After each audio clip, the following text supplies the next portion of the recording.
பயங்கரமான கிரிமினல். ரொம்ப பேமெண்ட்லயும் நான் சொன்ன பேமெண்ட் ஒரு 10 ரூபாய் ஒரு ஒரு 5 ரூபாய் கூட வச்சு சொல்லிருந்தா கூட நான் அனுப்பிச்சு விட்டுருப்பேன்.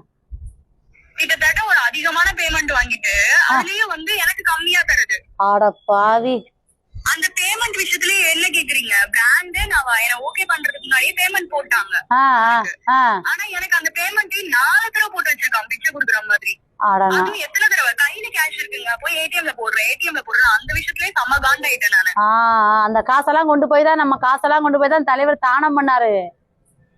அக்கா எனக்கு என்ன நான் போடவே ஏன்டா நீ அவங்க ஏமாத்துற? எனக்கு அந்த கோவம் வந்துச்சுக்கா. எனக்கு பயங்கர கோவம் வந்துச்சுக்கா. எனக்கு நம்மள நம்பி ஒருத்தவங்க குடுத்துருக்காங்களே ப்ரமோஷனுக்கு.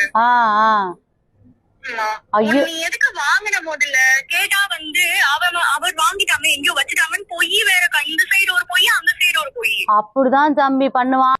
என்ன வாய்ஸ் வாங்கி நான் வாங்க நான் நிஜமாவே சொல்றேன். இன்னும் 1/2 மணி நேரத்துக்குள்ள வீட்டுல புடவை வரலன்னா நான் நிஜமா சீரியஸா கம்ப்ளைண்ட் தான் கொடுப்பேன். என்னப்பா புடவை கொண்டு வித்துருப்பானா?